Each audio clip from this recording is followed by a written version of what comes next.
അക്ഷരാർത്ഥത്തിൽ ഞെട്ടിക്കുന്ന ജനവിധിയാണ് മഹാരാഷ്ട്രയിൽ ഉണ്ടായത്. 6 പതിറ്റാണ്ടിന് ശേഷം ഒരു പ്രതിപക്ഷ നേതാവിന് പോലും സ്ഥാനമില്ലാത്ത വിധം വലിയ വീഴ്ചയാണ് പ്രതിപക്ഷ സഖ്യത്തിനുണ്ടായത്. ഏതാനും മാസം മുമ്പ് മാത്രം നടന്ന ലോക്സഭാ തെരഞ്ഞെടുപ്പിൽ ആവേശകരമായ ജയം നേടിയ മുന്നണി ഈ വിധം എങ്ങനെ തകർന്നടിയുമെന്ന് ആരും ചോദിച്ചു പോകും.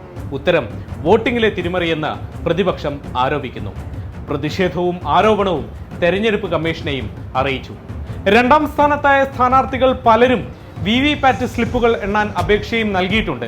എന്നാൽ തെരഞ്ഞെടുപ്പിൽ തിരിമറി ആരോപിച്ച് ഒരു ഗ്രാമം നടത്തിയ നീക്കമാണ് ഇപ്പോൾ ചർച്ചയാവുന്നത്.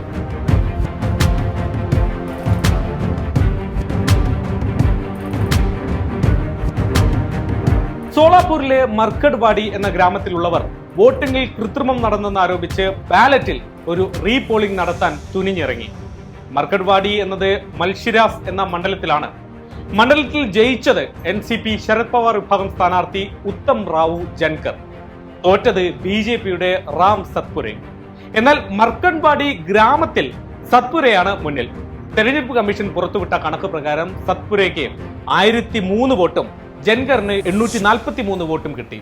ഇത് ശരിയായ കണക്കല്ലെന്നാണ് ഗ്രാമവാസികൾ പറയുന്നത്.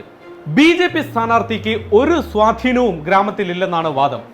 ഇത് തെളിയിക്കാനാണ് ബാലറ്റിൽ വീണ്ടും തെരഞ്ഞെടുപ്പ് നടത്താൻ ഗ്രാമവാസികൾ ഒരുങ്ങിയത്. ഇന്നായിരുന്നു തെരഞ്ഞെടുപ്പ് നടക്കേണ്ടിയിരുന്നത്. എന്നാൽ ജില്ലാ ഭരണകൂടം അത് ഒട്ടുമേ അനുവദിച്ചില്ല. സ്ഥലത്ത് വലിയ പോലീസ് വിന്യാസം ഉണ്ടായി. വോട്ടെടുപ്പ് നടത്തിയാൽ കേസെടുക്കുമെന്ന് മുന്നറിയിപ്പ് നൽകി. വോട്ട് ചെയ്യാനെത്തുന്നവരെ അറസ്റ്റ് ചെയ്യുമെന്ന് ഡെപ്യൂട്ടി പോലീസ് സൂപ്രണ്ട് തന്നെ അറിയിച്ചു. ഒടുവിൽ കടുത്ത സമ്മർദ്ദമുണ്ടായതോടെ ഗ്രാമവാസികൾ തൽക്കാലത്തേക്ക് ഇങ്ങനെ ഒരു പദ്ധതി ഉപേക്ഷിച്ചു. വോട്ടെടുപ്പ് സമയം കഴിഞ്ഞും പോളിംഗ് ശതമാനത്തിൽ വലിയ മാറ്റങ്ങൾ വന്നത് ചൂണ്ടിക്കാട്ടി പ്രതിപക്ഷം ഇതിനോടകം തന്നെ ആരോപണങ്ങൾ ഉന്നയിച്ചിട്ടുണ്ട്. അത്തരം ആരോപണങ്ങൾ ഗ്രാമങ്ങൾ തന്നെ ഏറ്റെടുക്കുന്നത് തെരഞ്ഞെടുപ്പ് കമ്മീഷനെ സംബന്ധിച്ചിടത്തോളം അത് അവർക്ക് പ്രതിച്ഛായ കോട്ടം ഉണ്ടാക്കുന്ന കാര്യമാണ്. രാജ്യത്തിന്റെ തെരഞ്ഞെടുപ്പ് പ്രക്രിയയിൽ ജനങ്ങൾക്ക് അവിശ്വാസം ഉണ്ടാവാതിരിക്കാൻ കമ്മീഷൻ കൂടുതൽ കരുതൽ കാണിക്കേണ്ടിയിരിക്കുന്നു.